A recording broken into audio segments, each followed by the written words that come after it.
Ayan, no? Ang tindi. So, ganito yung tsura niyan. Ganito, oh. So, ayan naman. Isa-soundcheck natin ngayon sa Quezon kung saan doon tayo nag-soundcheck last time. Okay, so, dito na yung Art 745 Neo natin.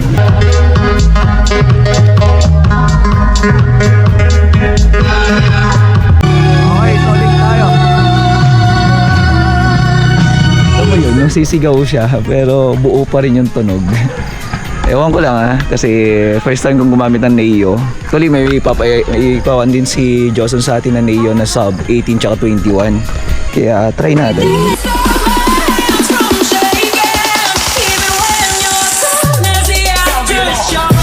Magandang umaga. May event tayo ngayon nasa RL Resort. Di pa ako naligo, no? Galing ako doon kanina, kaso nga lang kailangan umuwi kasi sobrang sakit ng sikmura ko. At tumawag nga itong si Victory Line at dumating na nga yung mga Joson products natin. So si Joson nagpadala sa atin ng ayan, Art 745 Neo. Unbox natin to lahat mamaya, no? Kasama si Jerome Repeal dito sa may WBS kasi yun ang request niya. Siya daw mag-unbox. Siguro pa-unbox natin yung 4 o kaya 2 o kaya 1. Depende na lang yan.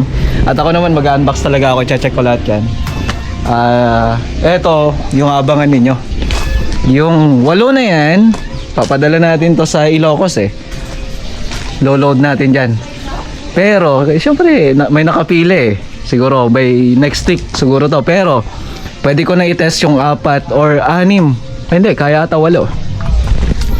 Kasi nga may magpipick up din sa atin. Gusto ko rin ipakita at parinig sa kanila yung ating WBS na 18.2.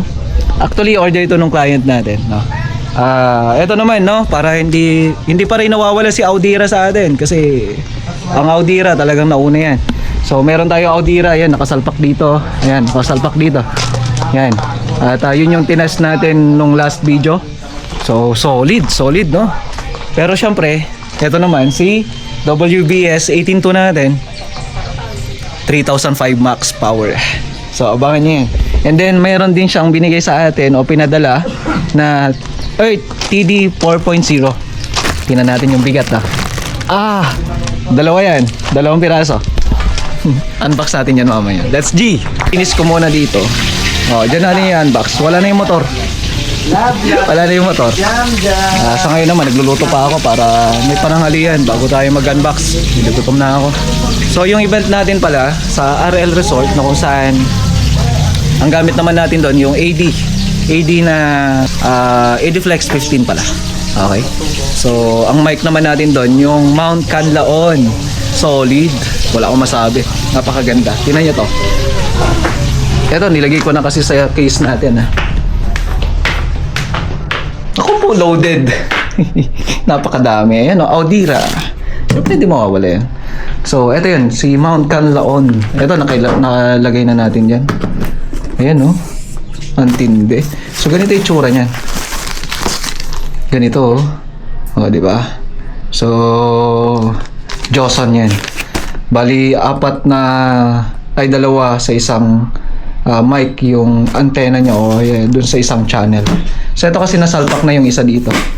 Nandito na naka-install dito sa may rig natin. Okay. So ayan, solid. Tabangan niya yan. At tara, mag-unbox muna tayo.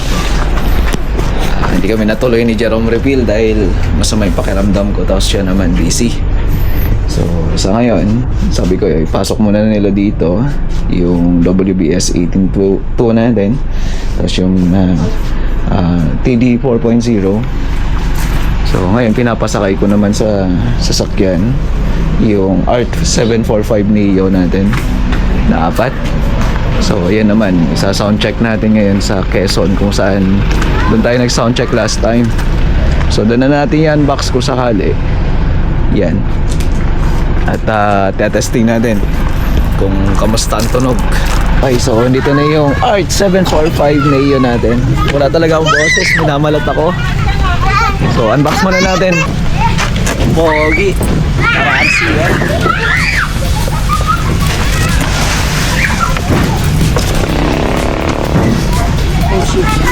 Pogi naman. Di ba? Art 745 Neo. So magaan siya kasi Neo na siya. Neodymium. Neodymium. Mas maganda, no? Malalay lang ha, baka mahulog. Yan, so bandang likod bro. Yan, plus solid. Ganda, ganda Joson. Yan, so nag-unbox na kami dito sa may kalsada, sa likod ng pickup. Sa kalsada mismo. Okay. May nalat pa nga. So nakalagay dito 18 watts. Ayan, 135 dVp SPL. Ayan, ART745AN, which is Neo. Ganda ng logo, no? Ay, yung emblem niya, I mean. So meron na din ako ganito, oh, yung crown. Pero ito kagandahan niya. Ano siya? Tawag nito may DSP na rin to. Pagkakala ko yan, naka DSP. So hindi ko pa nakita yung manual, no? So check muna natin. Then magkakaroon tayo ng tawag natin review sa mga susunod na videos natin. So powered neodymium. So ito meron siyang power, ayan, power con. Meron siyang switch dito, meron siyang emblem ulit dito. Ayan, ganda, oh. Ang lakas na, ay laki ng antigas ng kanyang heatsink. So tetest natin. Ayos, oh.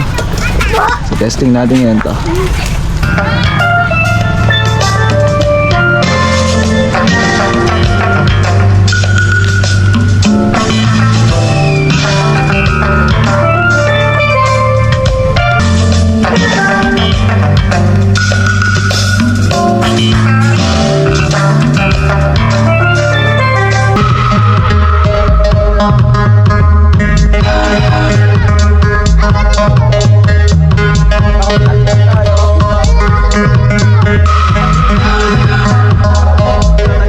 Okay, so flat tayo.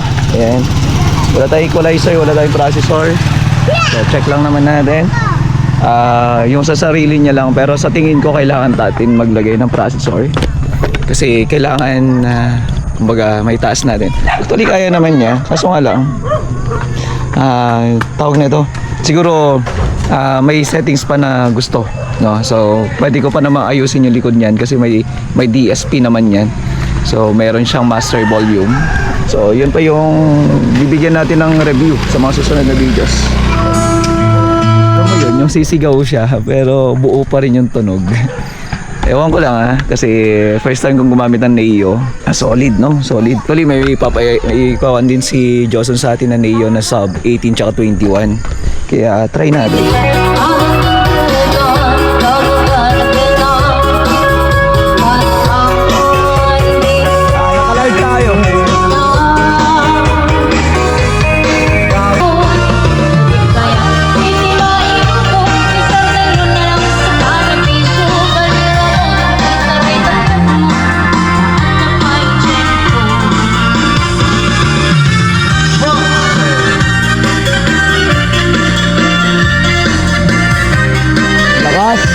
Kahit nasa malayo na tayo.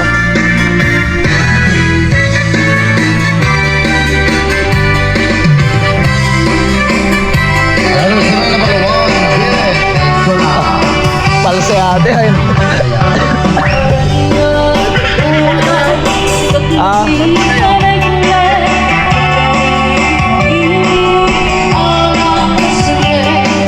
Bumapalse ate ka.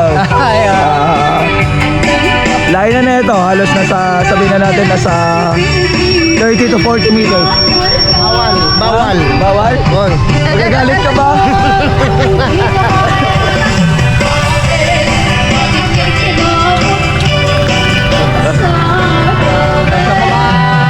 Pinjay bangkag. Kumajay kuma. Kaya pa ako. Okay na. Katasila. Ada jeton likod.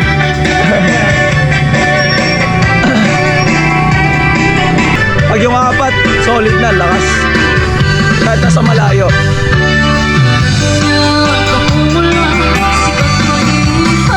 Ito isipin natin, open pa to ha.